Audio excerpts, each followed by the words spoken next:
So I met this guy online. We had our first date at a wine bar. Okay. I really liked him. Tall, dark, handsome, totally my type. We had a good conversation. The bill comes. It's $20. Okay. What'd you guys have?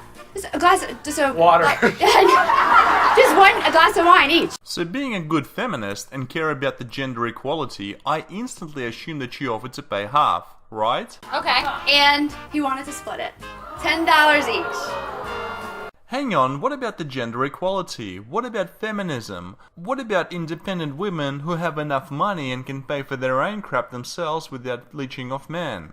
Absolutely not. Wait. There is no way in the world I'm splitting $20. So let me get this straight. Women want gender equality only when it suits them. For everything else, there's a man's wallet and utility value to satisfy a woman. Sounds more like a double standard and women's supremacy to me, you devious conniving cunts. I don't even do that with my son. I make him bring his own money to Target. There's no way. Absolutely not. Right. Who gives a flying fuck what your little mangina son, who you're raising to be a little sim bitch, does with his piggy bank money? You're teaching him that men are useless to women unless they have a big fat wallet full of cash. Which ironically is true, however, wealthy men who have lots of money do not need to spend a cent in order to fuck and sleep with as many attractive women as possible. Simply dangling that carrot, i.e. cash, in front of most women will get their panties so wet that they will let this man fuck them in hopes that he commits down the line.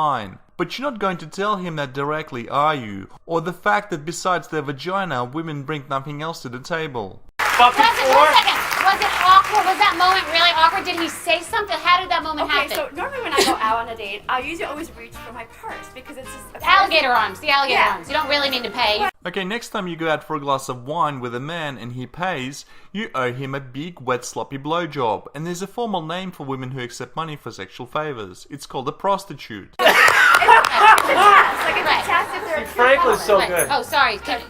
Yeah, it's a test. And so I got my wallet out and I said, do you want to split it? And he said, yeah, let's split it. And No, you sexist cunt. What you should have done is taken out the money and politely put down your share. Instead of being polite, you chose to be a double-standard feminist cunt who uses men for free drinks using the argument because I have a sloppy vagina. Okay, I don't- set yourself up. You set yourself up. No. You should have grabbed your bag, I think my lip gloss, pay the bill. No, women have we have, as men, have this problem because you guys have an a la carte attitude towards equality. Sometimes you want us to hold the door, and then sometimes you want us to pay the bill. What's interesting to note is that the feminist movement has freed women from the old role women were formerly forced into by circumstance and by chivalrous laws. Men, however, have not been freed, and there is no effort whatsoever by mainstream culture to liberate them from their role as provider, protector, and performer. Men are expected to treat women like helpless, delicate flowers one day, and then the next we're supposed to forget that they were helpless and see them as competent enough to make half of the decisions in relationships or the workplace.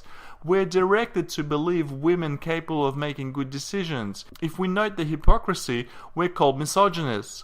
When women are asked what they want in a relationship, a sizable portion of them will say that they want a man who will provide them with some measure of chivalry, but one who can also isn't afraid of independent women. These are the same independent women who are often overly paranoid of men, but the second they get a flat tire at the side of the road or their car gets stuck in the snow, they can magically trust any unrelated man in the city to come along and change her tire for her or push her out of the snow. No fear, no suspicion. Just the expectation, in fact the promise of chivalry. The accumulative burden of constantly supporting this double helping of entitlement eventually wears men down and has led an increasing number of men to the conclusion that we should all go MGTOW and that dating isn't simply worth it. No, we want you to hold the door and to pay the bill. Oh, you cancerous cunt. And this is the exact reason why men go MGTOW. They're sick of conniving cancerous cunts like you. Thanks for watching the video, guys. If you like this video and want to stamp out feminism for good, please support my work. Click on the video description for more details. Like, subscribe and comment.